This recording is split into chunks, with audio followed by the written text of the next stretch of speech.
esse espaço ah, aqui no departamento, no setor de ensino e pesquisa. Então, sou Roberto Kemoto, médico ortopedista, chefe do grupo de ombro do Hospital Ipiranga, da Faculdade de Medicina do ABC, e o Pablo, já médico do exercício do esporte do Laboratório de Teste de Esforço aqui do Hospital 9 de Julho, membro da diretoria da SPAMEF, Associação Hispano-Americana de Medicina do Futebol. E para hoje nós temos o tema quadril no esporte, lesões e fatores de risco no esporte de alto rendimento, abordagens ortopédicas e estratégia para o sucesso do tratamento.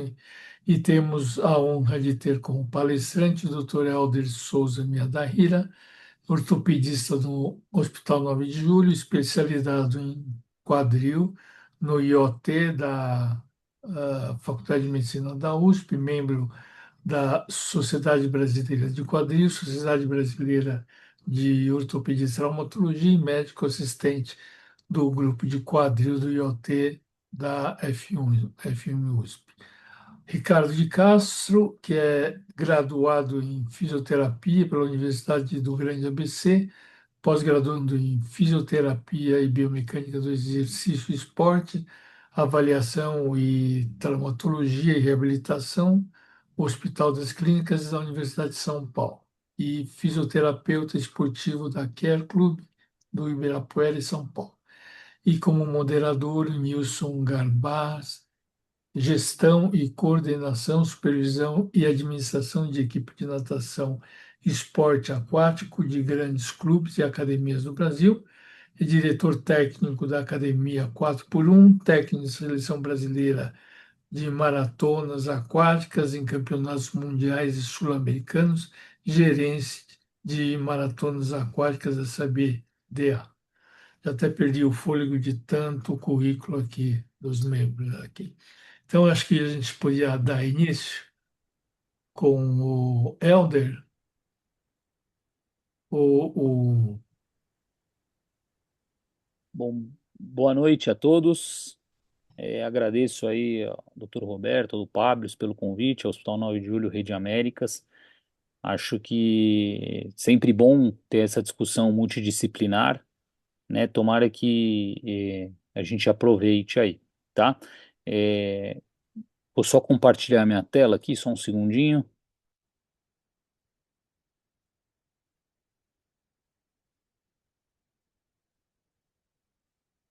Aí, estão vendo bem minha tela?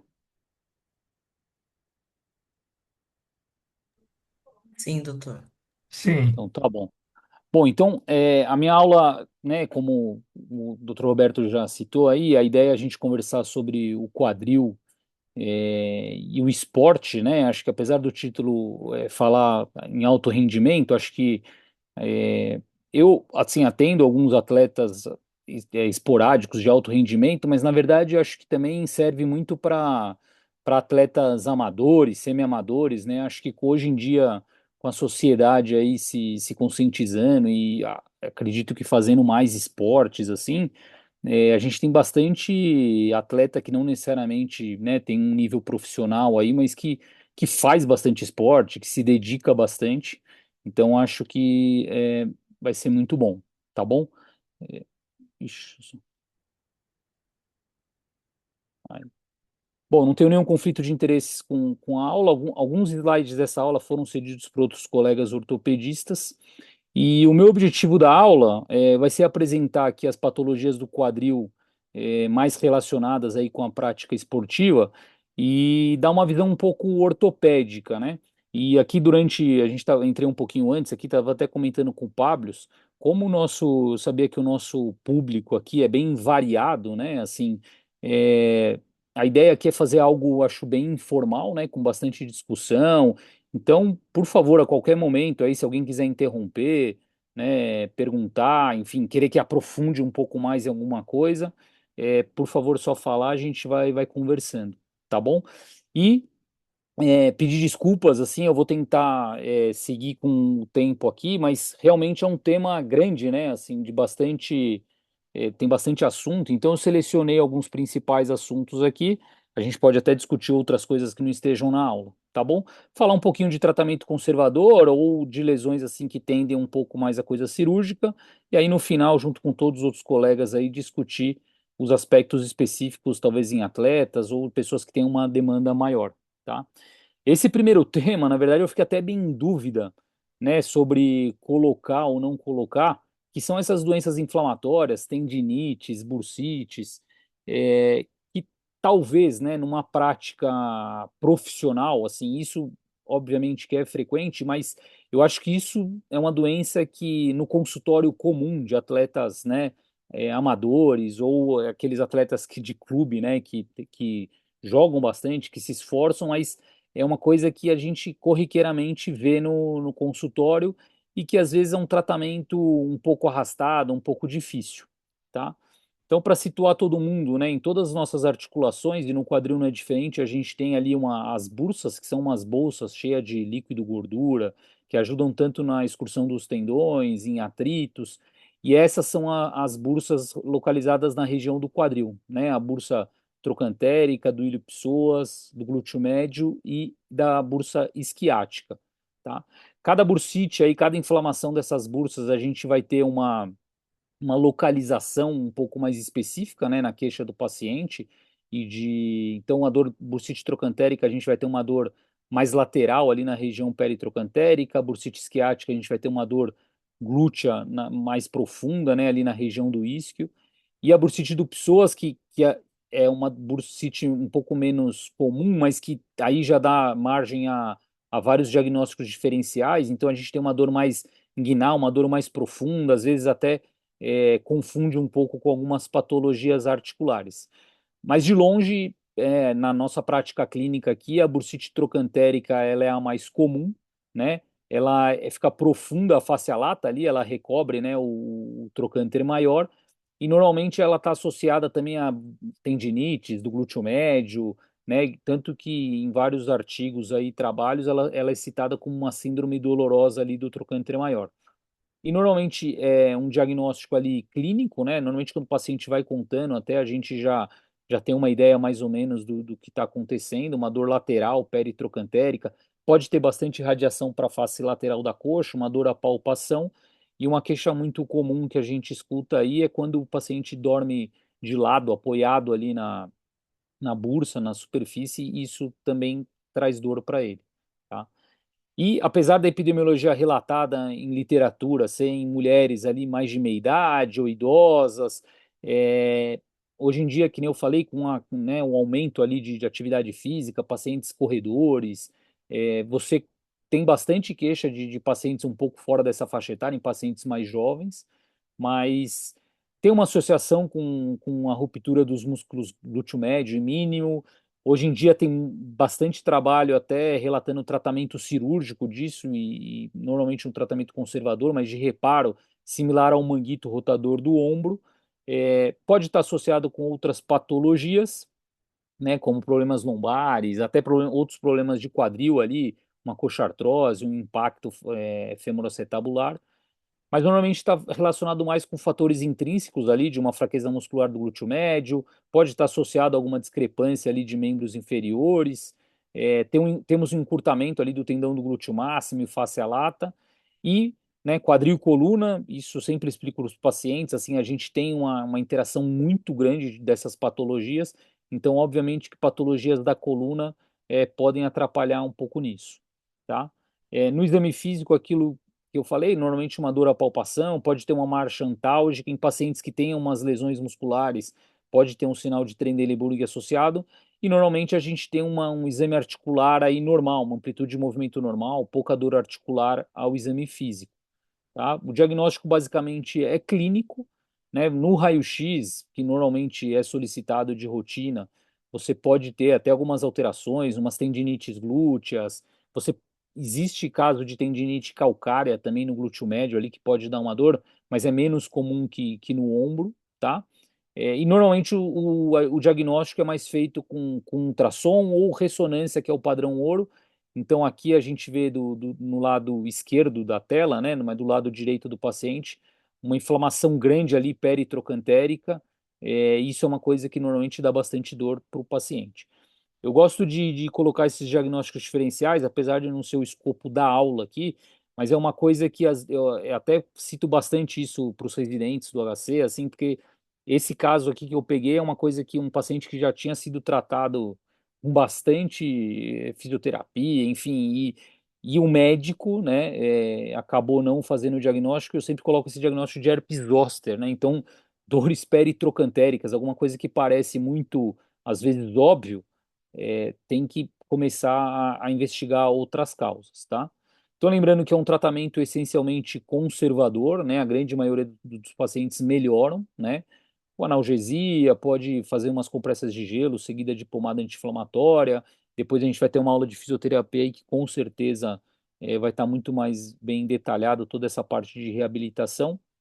Mas fazendo essa parte de alongamento, fortalecimento muscular, normalmente a gente tem uma expectativa de melhora aí em torno de um mês e meio a 2 meses, assim. Normalmente não é uma dor que some, mas que o paciente tem uma melhora boa numa fisioterapia bem feita, adequada, né?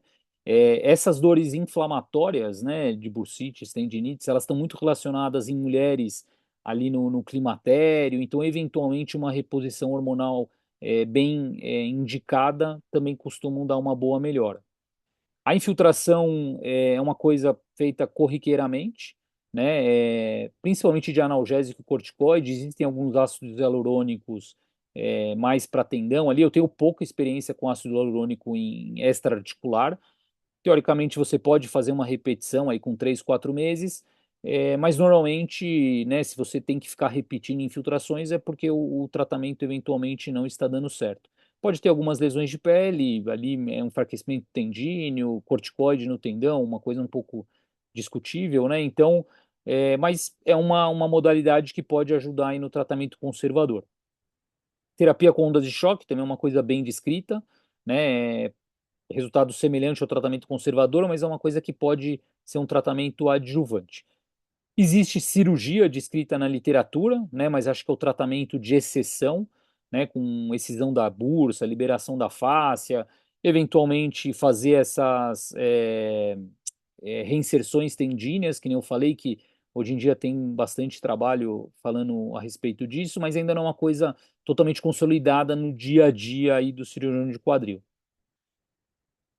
Então, da parte, né, de depois a gente pode discutir um pouquinho como é que a gente maneja, como cada um trata isso, qual é o tempo esperado aí de reabilitação, mas acho que é uma coisa que eu vejo bem frequente aí no consultório, essas queixas de tendinites e bursites. A fratura por estresse do colo femoral, acho que também é uma outra patologia aí que é relativamente comum aí da gente ver nos pacientes, né? Ela está muito relacionada com esforço submáximos, né, repetitivos. É, o sexo feminino é mais comum da gente ver isso, talvez um pouco pela alteração hormonal, apesar de todas as mulheres que eu tratei de fratura por estresse, todas eu fiz investigação endocrinológica, ginecológica, e nenhuma tinha nenhuma alteração normal, todos os exames normais, né, mas isso é descrito em literatura, muito mais comum em pacientes jovens e mais comum em corredores também, né? O quadro clínico da fratura por estresse, né? A gente normalmente começa com uma dor insidiosa aí na região da virilha, inguinal, e muitas vezes essa dor ela tem padrões de pior e melhora, mas no começo, muitas vezes depois do treino ela dói mais, aí no dia seguinte fica uns 2 dias em repouso, o paciente melhora e volta a treinar, né? Volta ali a intensificar o treino e eventualmente pode começar até a claudicar, mancar, atrapalhar a atividade esportiva e começar a ter dor no repouso, né? Normalmente é uma fratura, eu vou mostrar umas imagens aqui mais para frente, mas normalmente é uma fratura que acontece na região ali de compressão do cálcar, então é de tratamento eminentemente conservador, né? Então, com repouso relativo, proteção de carga, retirada do esporte e com uma reabilitação progressiva e analgesia sob demanda, isso melhora. A grande questão que eu vejo na fratura por estresse, né? Talvez seja a experiência de todo mundo aí, é que como o paciente ele demora às vezes para procurar, né, um apoio, ajuda médica, e ele às vezes continua tentando ver se vai melhorar e continua intensificando o treino, essa imagem radiográfica, né, aqui que a gente vê bem clara a linha de fratura, né, até ali uma esclerose já em volta ali do traço de fratura, isso não é o mais comum da gente ver, né? Então, muitas vezes o raio-x inicial é normal, então eu sei que a gente tem alguns acadêmicos aqui, alguns alunos vendo, então, paciente corredor, né?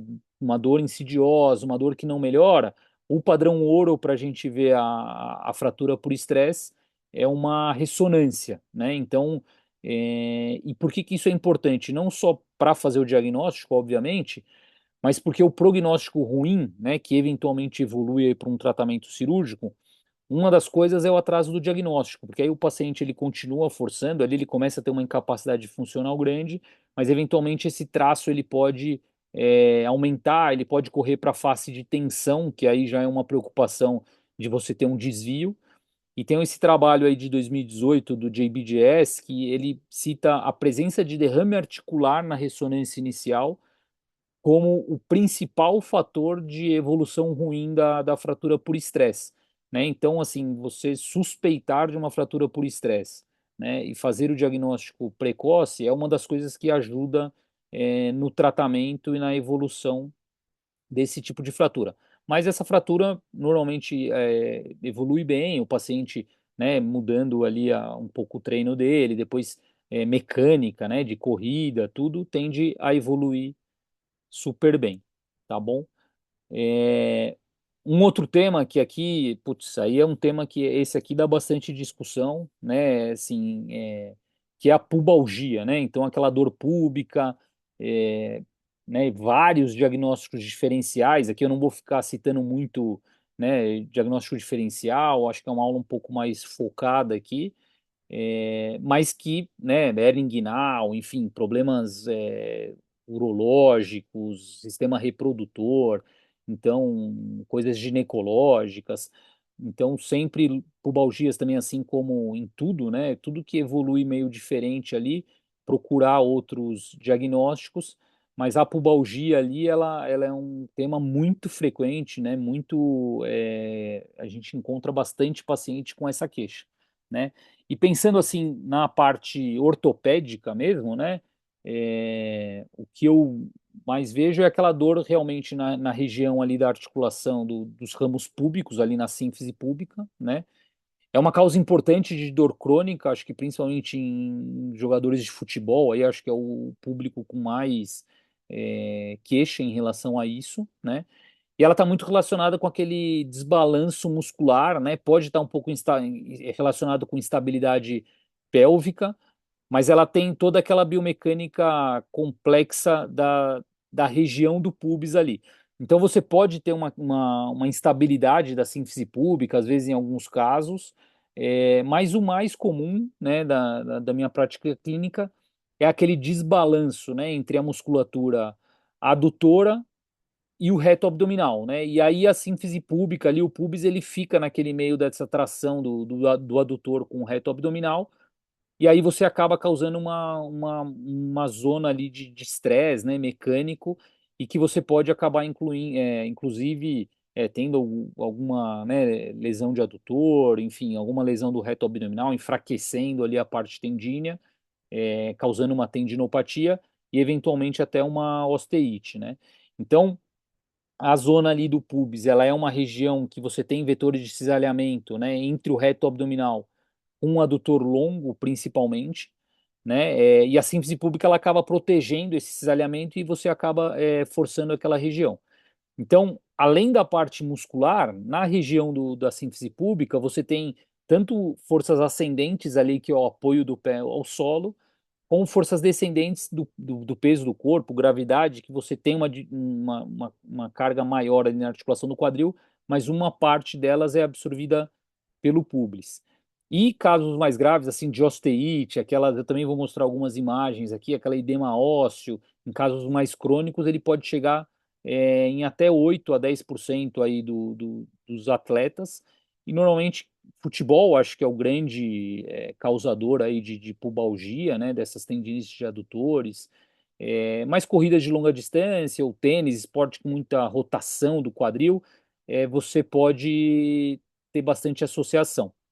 E aqui eu acho que depois, o próximo tema aqui vai ser impacto femoroacetabular, mas esse é um paciente que, não sei, né? Depois eu vou até ver como é que funciona na prática clínica de vocês, mas esse paciente que tem uma associação de impacto femoroacetabular com pubalgia, putz, esse paciente normalmente, né, tem uma associação grande. Esse paciente é o que eu acho que assim é mais difícil de entender.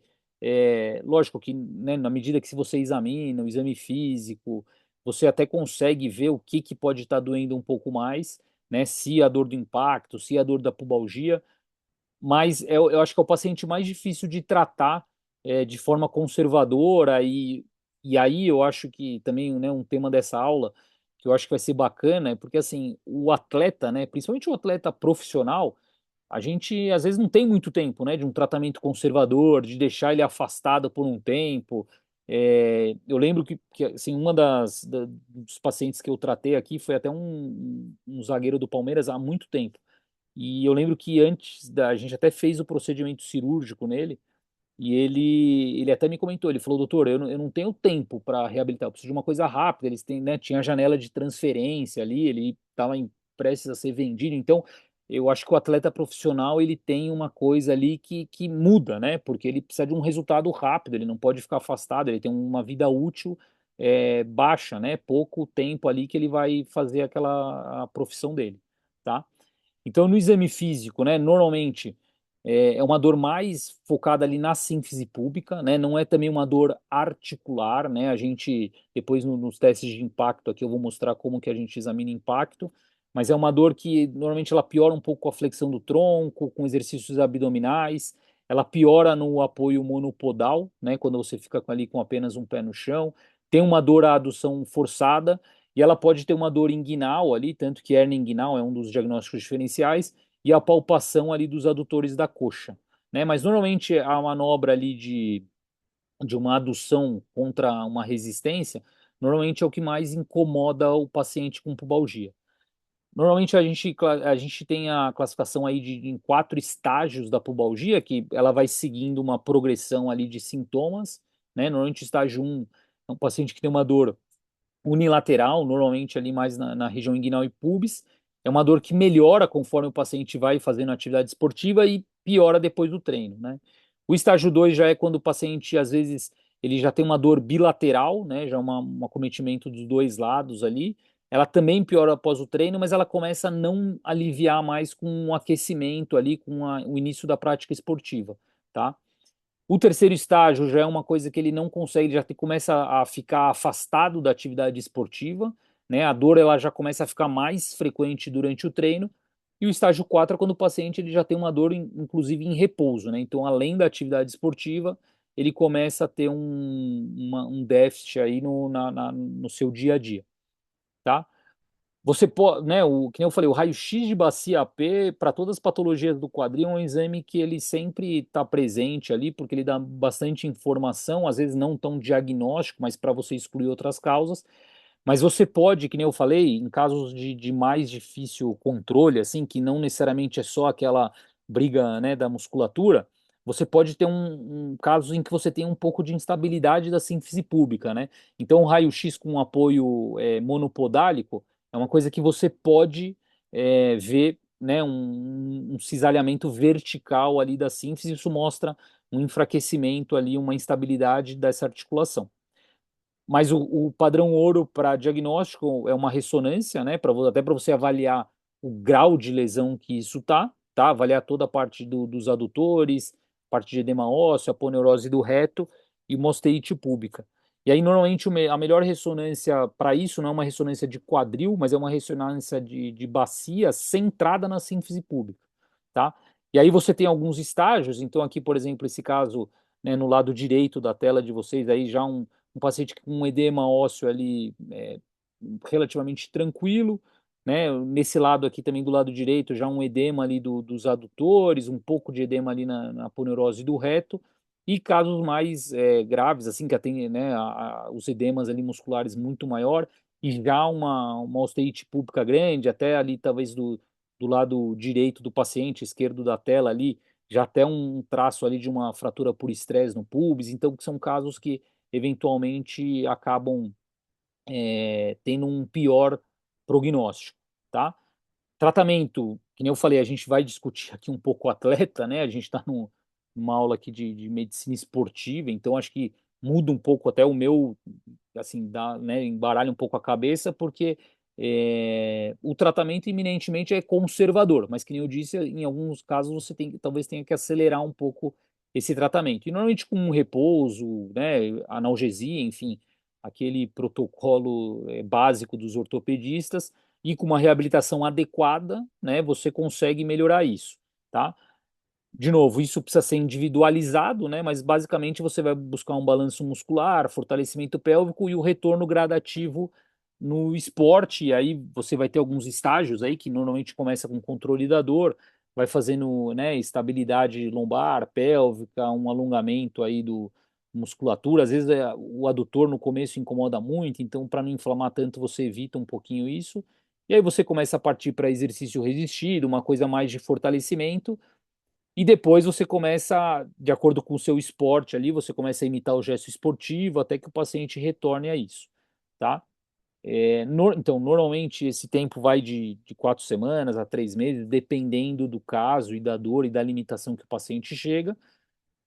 Você também pode lançar a mão de infiltração, né? E aí você pode ter as infiltrações tanto peritendíneas ali, como se você tiver algum acometimento na síntese pública, você pode fazer uma infiltração ali da articular da síntese pública também.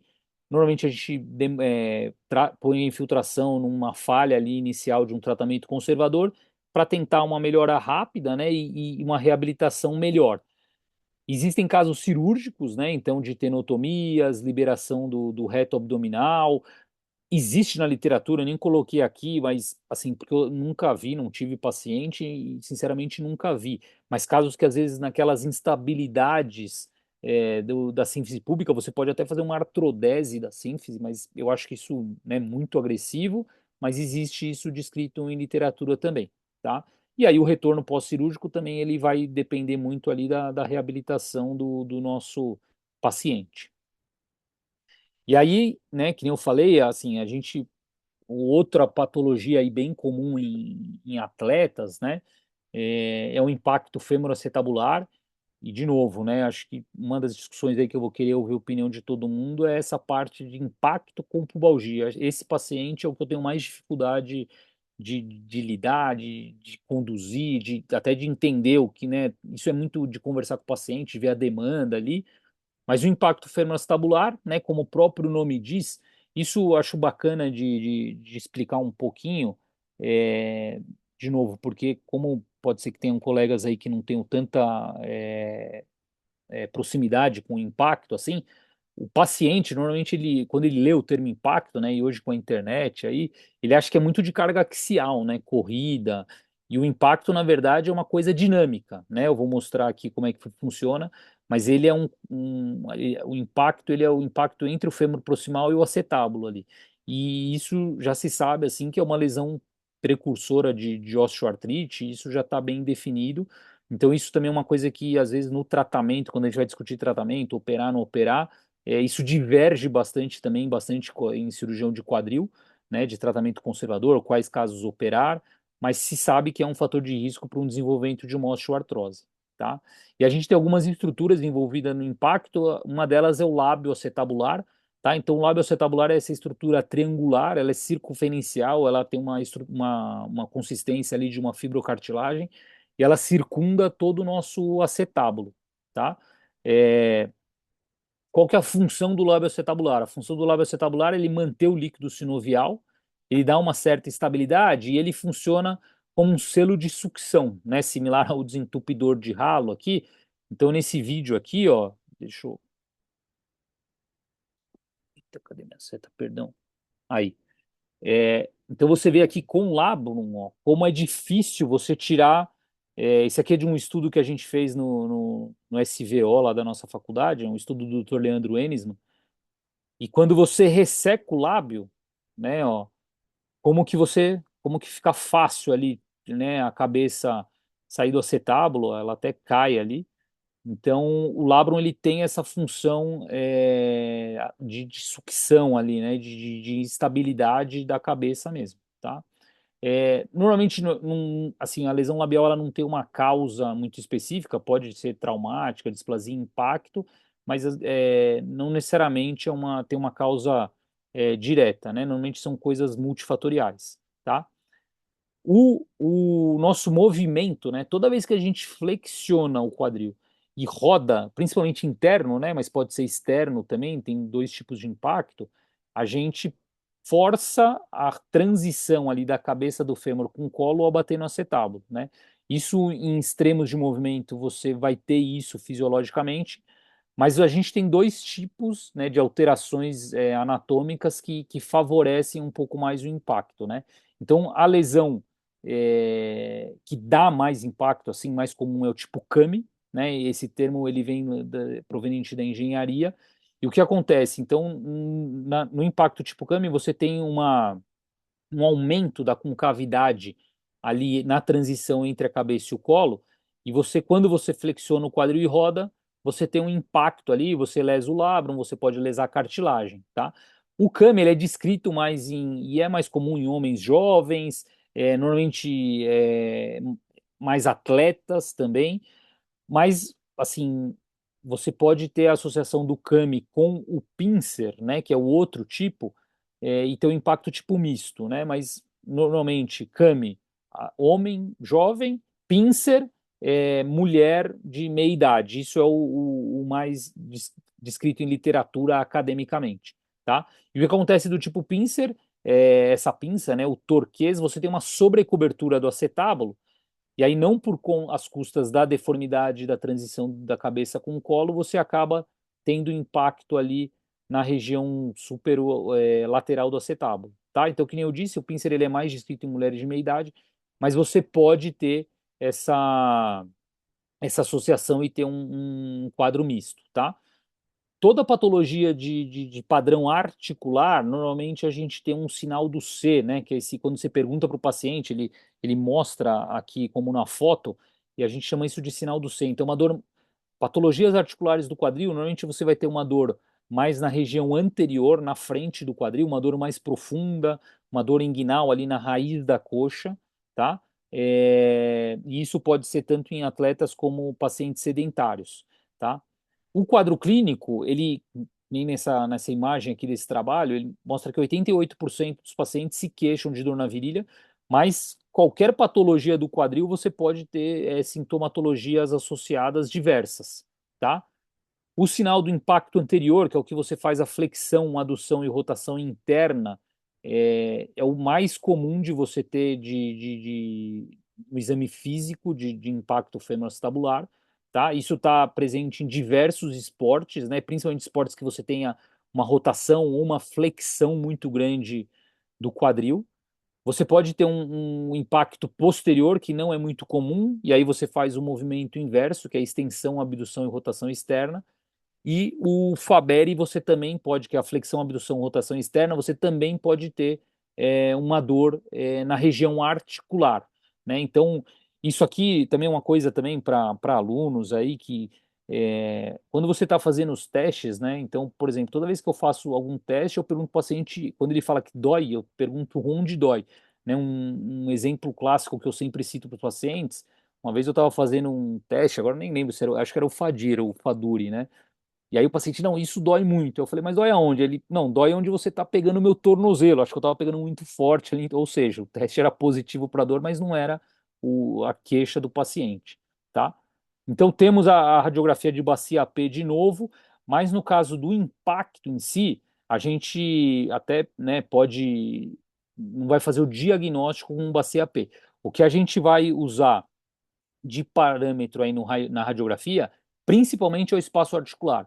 Quanto menor espaço articular e maior lesão degenerativa a gente tiver na articulação, teoricamente pior o prognóstico e tratamentos para o impacto, tá?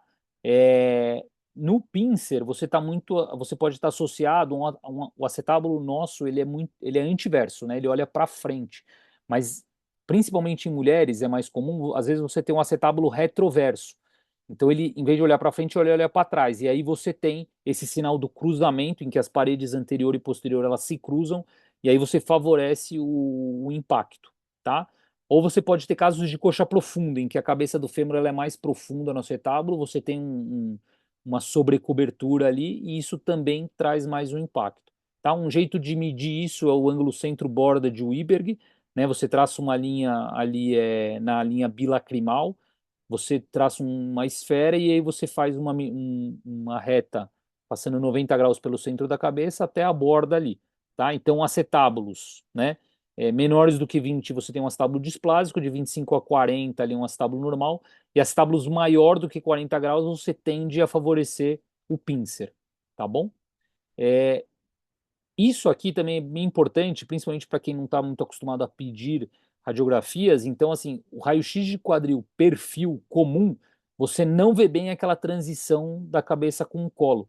Então, a incidência de DUM é a clássica mais descrita, né? Então, esse raio-x, quando você vai estar pensando em impacto, ele é mandatório de você pedir, e aí você vê a diferença ali, como você vê muito melhor na incidência de DUM aquela transição da cabeça a colo. Esse caso, tá vendo, o paciente até tem um pincer ali, então impacto tipo misto, mas você só consegue ver bem no perfil comum, ali o trocânter maior, ele esconde aquela transição, tá? O ângulo alfa é o ângulo que a gente mede, então você traça uma linha ali longitudinal ao eixo do colo, passando pelo centro da cabeça, faz essa esfera, e o primeiro ponto que a transição colo-cabeça sai ali do círculo, é onde você vai medir esse ângulo alfa, tá? E ângulos aqui, isso já mudou de literatura, mas ângulos acima de 60, teoricamente, você tem um diagnóstico de impacto. E uma das coisas que a gente vai fazer na cirurgia é justamente corrigir esse ângulo CAMI, o CAMI é esse ângulo alfa. Então você vê aqui, por exemplo, um raio-x pré-operatório e pós-operatório, uma correção aí do ângulo de 65 para 42 graus, tá? A ressonância ela ajuda muito em ver a lesão do labrum, cartilagem, cistos, lesões associadas, né? Ver quanto que tem de lesão degenerativa, ou para diagnósticos diferenciais ali do impacto, tá?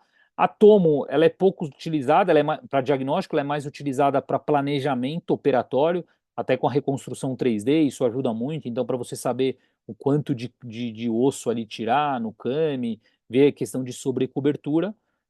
Em casos de difícil diagnóstico, e não falei, essa coisa de pubalgia, será que a dor é mais articular? Será que a dor é mais do impacto? Você pode fazer infiltração, e a infiltração em casos de impacto, às vezes eu até uso como teste terapêutico mesmo para o paciente, para você ver se, putz, a dor dele é mais articular mesmo, é do impacto, então ele vai se beneficiar da cirurgia. Ou até em pacientes que têm um impacto mais leve, e você faz isso, o paciente melhora, ele consegue reabilitar melhor, tá? Tratamento inicial, que nem eu falei, é muito controverso, principalmente tem pacientes tem colegas que advogam operar, inclusive casos assintomáticos, então fez o exame para alguma outra coisa, mas como tentativa de prevenir uma artrose, tá? Então existe isso também, mas normalmente você vai, né, como tudo, ver a deformidade, ver demanda, ver o tempo, ver qual que é a expectativa do paciente, mas normalmente você começa com um trabalho ali fisioterapêutico, né, e bastante pacientes melhoram. Uma outra diferença do atleta profissional para o amador é porque no caso do impacto aqui você pode, por exemplo, sugerir que o paciente mude de esporte, né? Ele pare de jogar o futebol dele e vá fazer uma natação. Isso não é tão simples, não é tão fácil, mas às vezes isso ajuda, né?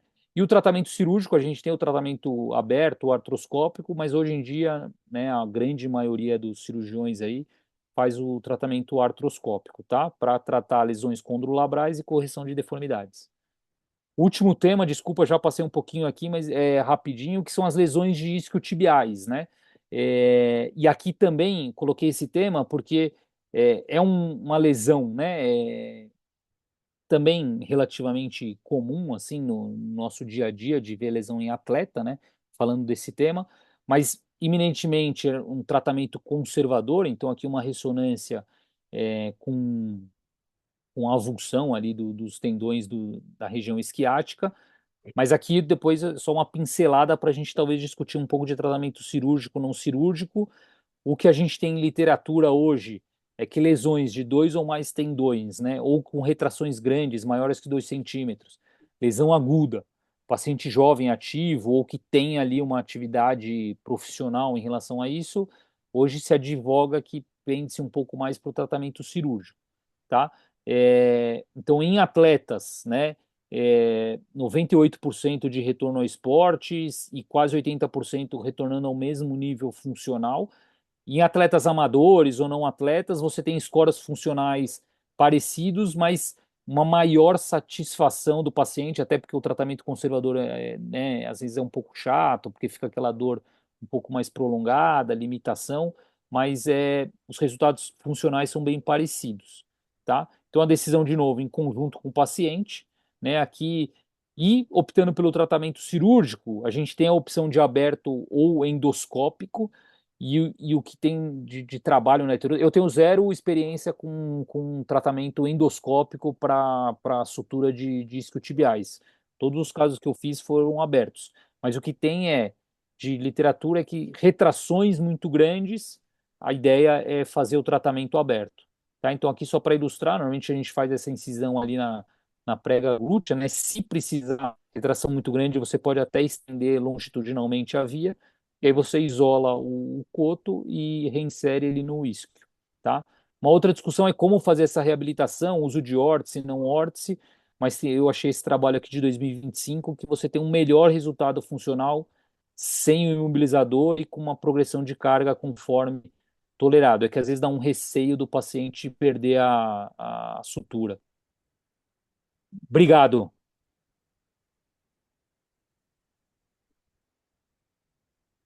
Obrigado, Helder. Bastante didático sua apresentação aí, abrangendo todas as patologias aí do quadril.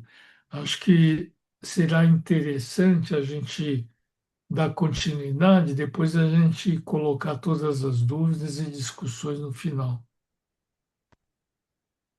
Então vamos passar aqui para tratamento fisioterápico e reabilitação do quadril do atleta com Ricardo de Castro. Boa noite a todos presentes. Vou aqui compartilhar minha tela.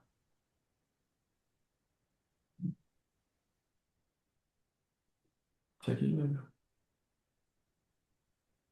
Ah, sim, verdade. Ótimo.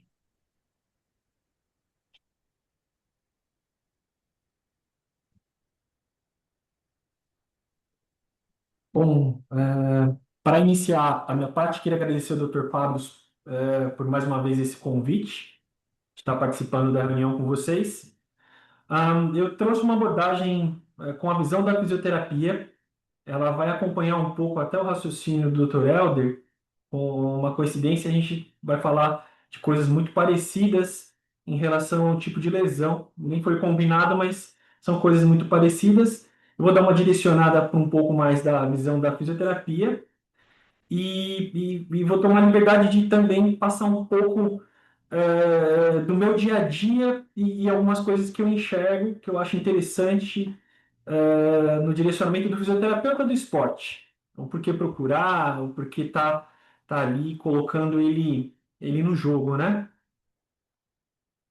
Bom, eu sou graduado, já tenho 22 anos, estou na área de esporte desde sempre.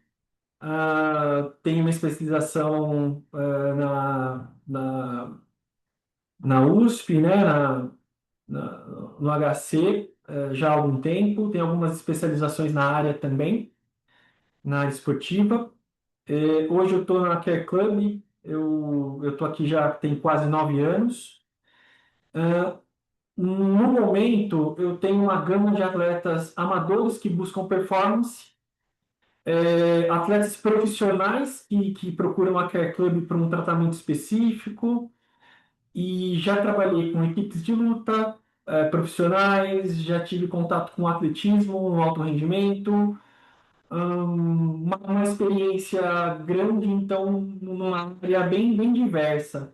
Hoje eu cuido muito mais de pacientes do Endurance, principalmente triatlo e corrida, que acabam procurando a gente por conta dessa qualidade de atendimento que a gente oferece aqui na clínica, e vou transmitir um pouquinho disso para vocês. Só voltando para o slide, descendo, conexão da UESC. Vamos voltar para cá. Vai para frente assim mesmo. Agora sim, vai assim mesmo. Vai por aqui. Vai dois terminar. Só direcionar aqui direitinho os slides. Vê aqui para mim, Gabriel. Vai apertando para o slide de baixo, tá vendo ali, ó? Pode esse aqui, isso, vai apertando. E vai pegando assim, perto. Bom, falando um pouquinho das lesões de quadril no esporte, bom, as lesões com maior prevalência em atletas de alto rendimento relacionadas ao quadril são lesões causadas por eventos multifatoriais, resultantes de movimentos repetitivos, rotação excessiva, rotações excessivas e sobrecarga.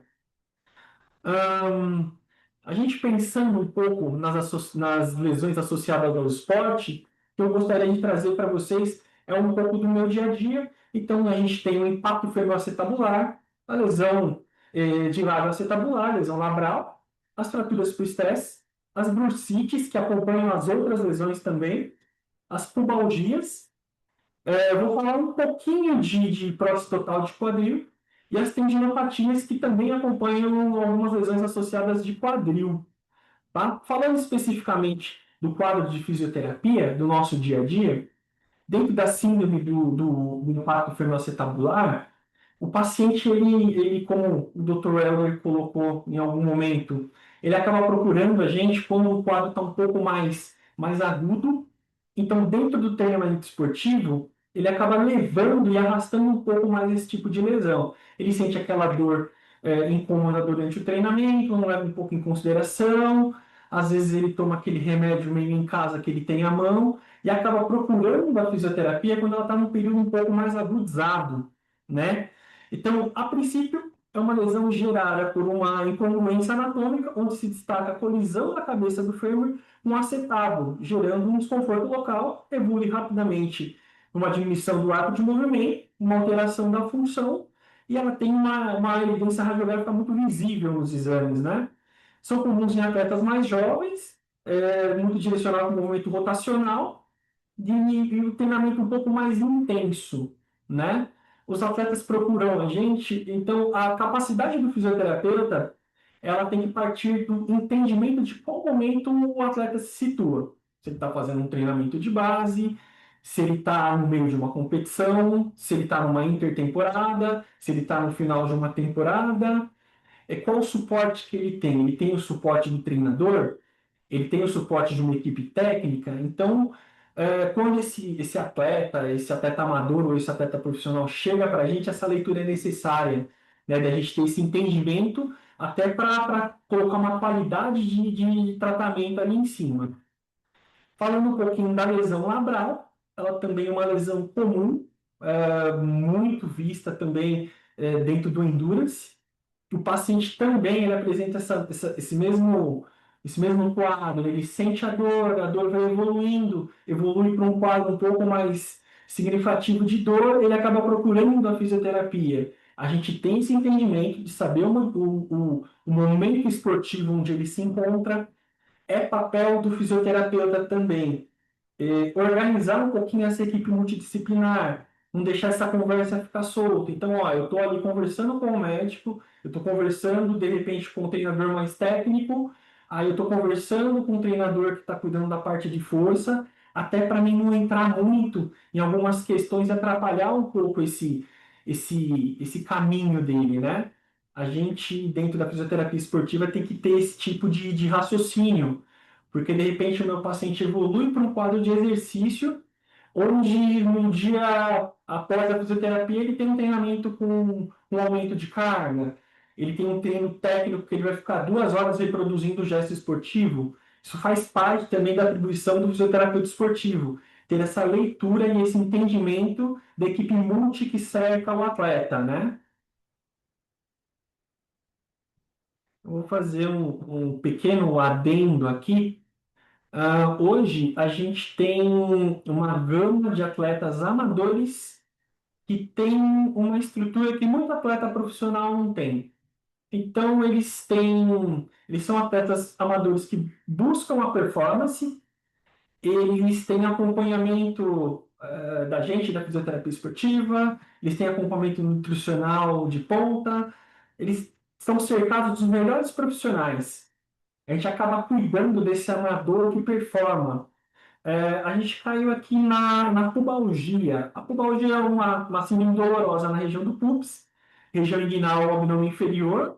Ela tem um desbalanço mais muscular gerando isso, sendo associada principalmente ao desequilíbrio muscular entre a região de abdômen inferior e quadríceps. Tem característica principal dor local, associada a esportes que exigem muita mudança de direção frequente. Então, a pubalgia, ela também é um período, uma patologia muito desconfortável, né? A gente está vendo lá nosso jogo de futebol de cada dia, o cara para de correr e leva a mão no local. Acho que o Kaká aqui é um exemplo disso, né? Teve a carreira abreviada por questões de lesão de pubis local ali, que a gente sabe como que ele levou.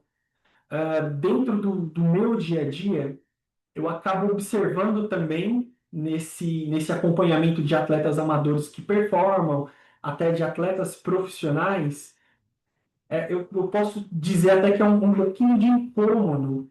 Eu observo nos atletas jovens uma carga de trabalho excessiva. Eu observo também um direcionamento esportivo para atletas em formação buscando muita performance. Isso me incomoda um pouquinho, porque é um trabalho de base para alguém que está em formação esportiva. E aí acaba chegando para a gente na fisioterapia, e aí a gente tem que também ter esse papel de equilibrar as conversas entre a medicina, a parte de treinamento, o equilíbrio de tentar entender a planilha que o cara está seguindo, se ele está fazendo direitinho, se o atleta também está contribuindo com isso, né? A gente tem que transmitir segurança para o atleta. Não adianta você cuidar de uma pessoa que não tem segurança no seu trabalho. Isso também é um trabalho da fisioterapia esportiva. Aqui, um pouquinho das tendinites e das lesões musculares. Eu falei tendinite, mas tendinopatias. Dentro dos atletas de alto rendimento, as tendinopatias elas são extremamente comuns, porque você já trabalha com o atleta com a doença no tendão, né?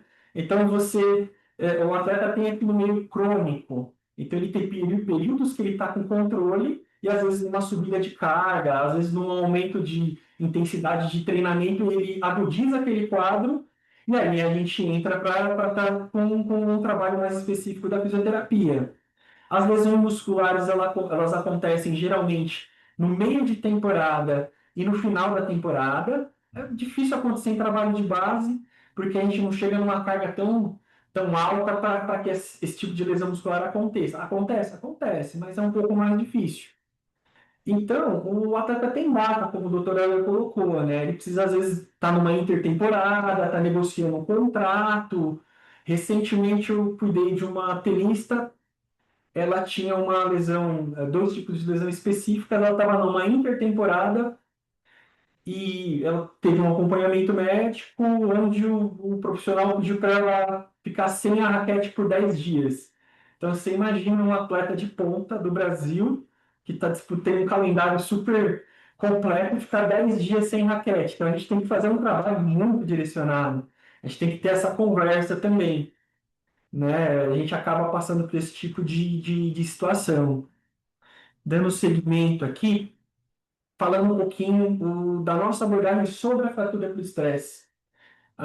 O que chega para a gente hoje no nosso dia a dia, como a Care Club ela acaba sendo um pouquinho de referência no tratamento do endurance, a gente tem muito corredor, muito triatleta que aparece aqui com fraturas por estresse.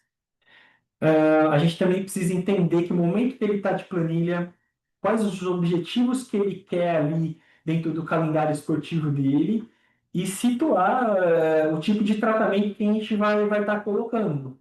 Hoje, na fratura por estresse, a gente tem os tratamentos convencionais da fisioterapia, que é aquela fisioterapia mais aparelhagem, eletroterapia básica, entrando com os fortalecimentos possíveis no momento. A gente falou em quadril, a gente está fortalecendo o glúteo, né? O fisioterapeuta parece que é o doido pelo glúteo, né? A gente está sempre tratando. Ó, vamos começar pelo glúteo, fica de ostra aí, e acaba colocando esse tipo de situação. Mas a gente tem também a tecnologia voltada para a fisioterapia, a gente tem tratamento com laser de alta potência, eu também sou especialista em terapia por onda de choque, então hoje na Care Club, inclusive, eu tenho um curso com outro profissional dentro da plataforma da Care que fala só sobre terapia por onda de choque. A gente tem que entender e saber onde colocar esse tipo de situação para o paciente. Falando um pouquinho de terapia por onda de choque, ela não é a nossa primeira abordagem. Ela seria uma abordagem que é feita a partir do momento que outras terapias não tiveram sucesso. E aí, juntamente com a equipe multi, os médicos que acompanham, a gente toma essa decisão se é necessário tratamento de onda de choque ou não dentro da fratura por estresse. Aqui com a gente tem um tratamento com um sucesso bem grande, tá?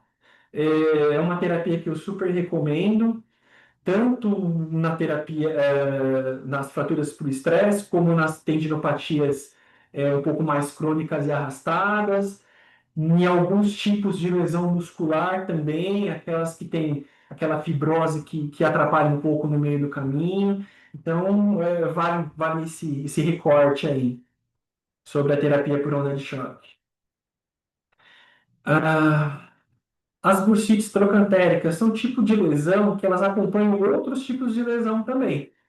De repente, o atleta chega aqui no meio de uma temporada onde ele tem também um calendário muito denso, com muitas competições, e por alguma sobrecarga de alguma coisa, ele tá com aquela dor onde você só encosta a mão na lateral do quadril e aquilo ali já dói. Ele tem muita dificuldade em deambular, de andar por longas distâncias, dói quando ele sobe escada, ele vai virar na cama, ele se sente incomodado. Na nossa primeira abordagem, após a anamnese, tratamentos locais, liberação miofascial, tratamento com uso de laser, tratamento com melhora da função ali muscular, as correntes terapêuticas da fisioterapia. A gente utiliza várias aqui, corrente analgésica do TENS, corrente analgésica de corrente interferencial, coisas muito ligadas à analgesia. Saiu desse quadro, a gente vai observar a funcionalidade desse atleta. Será que essa bursite tem alguma relação mecânica? Vamos observar. Vamos conversar com o treinador dele, ó, ele está cumprindo com a agenda de treinos dele? Ou como é que está esse treino? Tem como ele diminuir um pouco da carga? Ele teve aumento da carga abrupta em algum momento? A gente tem que ter essa leitura sobre esse quadro. Então, a bursite trocantérica ela tem como característica uma inflamação da bursa, localizada na parte lateral do quadril, atua como um amortecedor entre os músculos da região óssea. Quadro clínico é essa dor intensa, dói bastante ao caminhar, mudança de decúbito. É comum em atletas que praticam atividade física de momento repetitivo e causam sobrecarga no quadril durante o período de treinamento intenso. Eu coloquei aqui um quadro que ele fala sobre a artroplastia de quadril. Nos últimos tempos, eu estou cuidando de um ex-atleta. Eu vou até abrir e citar o nome dele aqui, para quem é da minha geração viu ele jogar, é do Jameli, do Paulinho Jameli. Ele está comigo, ele acabou de fazer uma prótese de joelho, ele tem uma prótese de quadril do lado direito, uma prótese de joelho do lado direito e acabou de fazer uma prótese de joelho do lado esquerdo, com indicação de prótese de quadril do lado esquerdo. Então, vai ser um cara com 4 segmentos protetizados. Geralmente, o ATQ ele é feito ali por volta da aposentadoria do atleta. Dificilmente a gente vê no alto rendimento atleta performando que utiliza prótese. Tem os pontos fora da curva? Sim, tem, mas não é comum. É recomendado o atleta do alto rendimento continuar na atividade com a prótese? Olha, isso é uma discussão muito ampla, acho que seria uma outra aula e vai variar de acordo com o tipo físico e o que o atleta deseja. Ele só quer participar, ele quer performar, então é uma discussão um pouco mais ampla, né? Eu quis colocar aqui porque faz parte do dia a dia do atleta, e a gente acaba recebendo um pouco desse tipo de quadro, né? Eu fiz aqui, nesse próximo slide, uma linha é como se fossem as fases que a fisioterapia obedece dentro de um tratamento de reabilitação esportiva. Então, a primeira abordagem, a gente tem aquela anamnese com o paciente para entender todos aqueles momentos que a gente já vem conversando, que momento que ele está da planilha, o que ele tem de objetivo no ano, que fase que ele está do treinamento dele, ele está num treinamento muito intenso, ele está no fim de temporada. A gente utiliza nossos recursos terapêuticos da fisioterapia, que é uma responsabilidade do fisioterapeuta, inclusive, indicar o qual é mais correto. A gente precisa estar observando os fortalecimentos e o tipo de fortalecimento que a fisioterapia vai proporcionar para esse paciente atleta, né? A gente tem um olhar também biomecânico da atividade do paciente. A Care Club ela é formada, ela é fundada por dois fisioterapeutas baseados na biomecânica, né? Eles são estritamente da biomecânica, por isso que surgiu a Care Club. Então, hoje, a gente tem atletas aqui que procuram a gente só para essa visão biomecânica. A gente tem um setor específico para isso, onde é feito filmagem, onde é observado os gestos mecânicos, onde é feito as correções do gesto esportivo, a melhora de rendimento e a fisioterapia preventiva. Quando a gente fala de fisioterapia preventiva, a gente também abre um leque muito extenso. Nesse quadro, onde o atleta se encontra, a fisioterapia preventiva ela trabalha muito com a parte do recovery, a parte daquelas queixas diárias do atleta. Nossa, olha, eu estou numa mudança de ciclo esportivo, eu estou com muita dor muscular, está subindo todas as minhas cargas. Então, a gente entra com esse trabalho também de acompanhamento do atleta, ele fica embaixo do guarda-chuva da fisioterapia a todo momento. Isso a gente está falando do alto rendimento. Os atletas amadores, eu vejo que a cada ano que passa, muitos deles investem muito em fisioterapia preventiva. Eu devo ter aí de 6 a 8 pacientes que eles passam comigo por conta de fisioterapia preventiva. Corredor, triatleta, tenista, são pessoas que performam e procuram performance dentro do amadorismo. Eles estão na fisioterapia esportiva. Eles conseguem entender que isso beneficia o quadro clínico deles, né? Esse próximo slide aqui está exemplificando um pouquinho dos equipamentos que a gente tem no nosso dia a dia da fisioterapia. A primeira figura é o famoso aparelho de terapia por onda de choque. Ele é a setinha está aqui, ele é como se fosse uma mini britadeira, onde a gente provoca ondas mecânicas localizadas, né, com efeitos terapêuticos. Então, seria basicamente uma outra aula falar somente desse aparelho. Ele tem vários benefícios, muitos benefícios em lesões tendíneas, muitos benefícios em fraturas por estresse, em edema ósseo, que ele vem um pouquinho antes da fratura por estresse. Na figura central, a gente tem uma torre que ela concentra várias correntes terapêuticas. Ela tem um ultrassom ali que a gente costuma associar com a corrente terapêutica. É um conjunto que tem um laser ali na outra parte que não tá um pouquinho visível. E do lado aqui a gente tem um aparelho de laser, um laser com uma potência um pouquinho maior, que ele reequilibra as fibras musculares como princípio básico deles. Secundariamente, ele trabalha um pouco de analgesia e, secundariamente, ele combate também um pouco de inflamação. Tá? O principal mesmo é o reequilíbrio das fibras musculares, mas, secundariamente, ele tem esse efeito bem positivo também. Eu fiz um quadrinho aqui, ele é uma adaptação das fases onde os atletas se encontram durante um período de ciclo esportivo. Ele é bem genérico, mas é mais para o entendimento de quem está acompanhando. Eu sei que tem muitos estudantes e pessoas da área, só para a gente visualizar um pouco desse tipo de fase. Então, uma fase mais geral, que é o treinamento de base, onde a gente tem um volume de treinamento que é adequado para o esporte, um aumento progressivo da intensidade do treinamento, a preparação para o aumento da carga que visa a competição. A fase específica, que é a construção do atleta, né? A adequação e a variação dos volumes de treinamento, o aumento da intensidade dos treinamentos e a preparação técnica adequada durante o treinamento. A fase pré-competição é aquele polimento, a variação do volume, treinamento visando a competição e performance. Tem a variação da intensidade dos treinamentos propostos, visando a competição.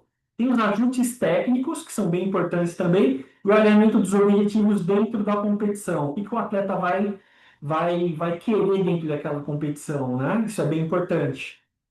E a fase do acompanhamento o acompanhamento da variação das intensidades do treinamento, né? A manutenção dessa intensidade da potência dos treinamentos e a recuperação física e mental alinhada com toda a equipe multiprofissional. Então, é um quadro genérico, mas ele mostra mais ou menos onde a gente pode entender um pouco melhor a vida do atleta. Eu acho que isso é legal de trazer. Bom, caminhando aqui para o fim, eu queria falar em cima desses lados, só que eu entendi que ele transmitia muito mais dentro da minha leitura. Eu gostei um pouco do que eu escrevi, porque ele vai trazer basicamente tudo que eu falei, né? O que é o tratamento da reabilitação esportiva?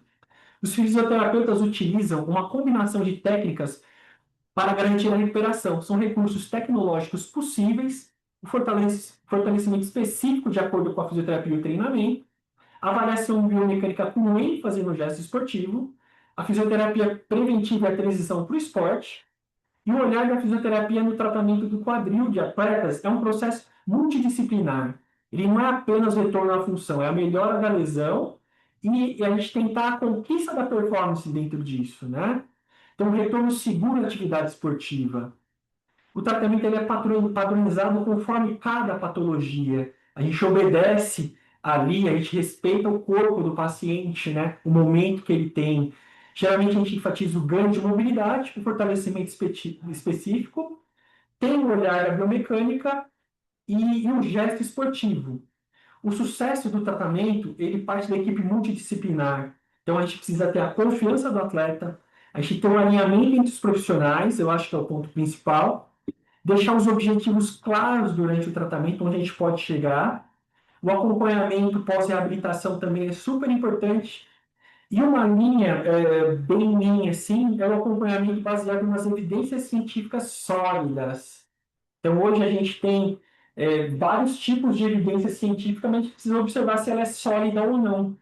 É comum, inclusive, o atleta do alto rendimento trazer algumas soluções que a gente não considera tão interessante dentro de um tratamento de fisioterapia. Eu escuto, eu acompanho, eu explico, mas eu não fecho a porta do atleta caso ele queira fazer algum tratamento que não tem uma evidência científica sólida. O meu papel é passar a informação. Ele vai perguntar se eu concordo, eu vou falar que não, mas ele tem toda a autonomia para ele fazer o tratamento que eu respeito isso dele. Você pode fazer o tratamento, mas você fique ciente que dentro da ciência aquilo não entrega. Aí eu poderia estar falando vários tipos de terapia aqui que eu discordo por conta da baixa evidência, mas não caberia outra aula em relação a isso. Aqui, basicamente, quando a gente olha e vê um fisioterapeuta esportivo, o que ele carrega com ele? Aqui tem uma mala aberta. O que tem dentro ali daquela mala do fisioterapeuta? Então, a gente traz um conhecimento técnico esportivo. Vocês podem confiar que é um profissional que ele está ali procurando sempre o que é de melhor para o atleta. A gente tem que estar atualizado, a gente tem que estar nisso. A atualização técnica ela é contínua. O embasamento científico E o primordial que eu acho que a equipe multi e o físico esportivo ele tem que carregar é a ética, né? Da gente passar a confiança para o atleta, da gente fazer o acompanhamento, da gente ser justo com ele em todas as colocações. Tá bom? Finalizando aqui, eu acho que eu trouxe um pouquinho da visão da fisioterapia para vocês. Queria agradecer o convite e muito obrigado a todos.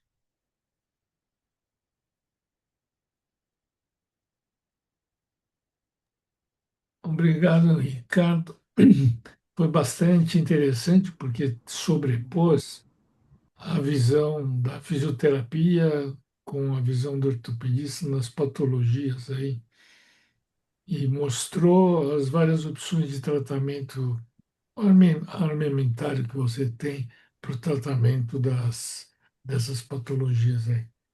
Tem até uma pergunta aqui do Luan Vitor, que o prognóstico de tratamento é muito individual, mesmo entre pessoas que praticam o mesmo esporte. Você respondeu nesse teu slide aqui, é muito individualizado, você tem que realmente conversar com o paciente, mostrar as opções que tem, mostrar as opções que não são razoáveis, porque muitas vezes o paciente já vem predisposto a fazer um tratamento que não é o adequado, né?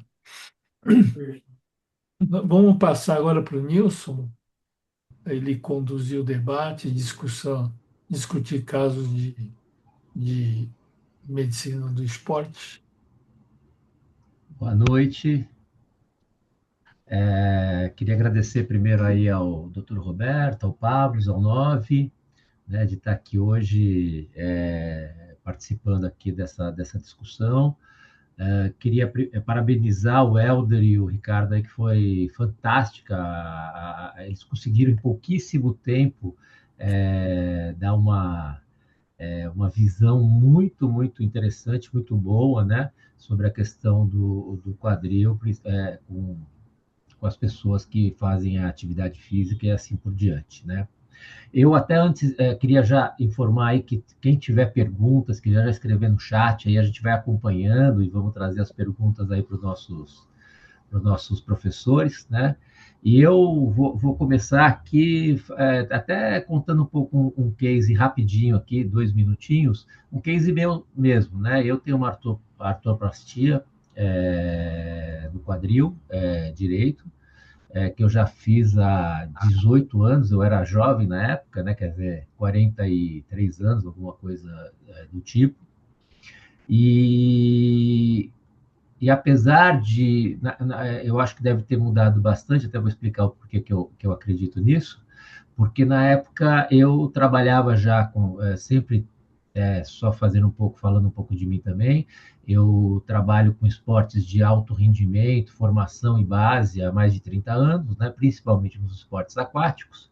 E na época eu trabalhava com uma equipe muito boa de profissionais, tanto biomecânicos, fisioterapeutas, fisiologistas, médicos, ortopedistas, e tentei de tudo para que eu continuasse, até porque eu era técnico na época, bastante ativo, e você, para dar um bom treinamento, você acompanha os atletas, você acaba treinando junto, você acaba tendo que demonstrar certas coisas, você não pode ter muita dor e assim por diante, né? Então, durante um tempo, tentei de tudo, né?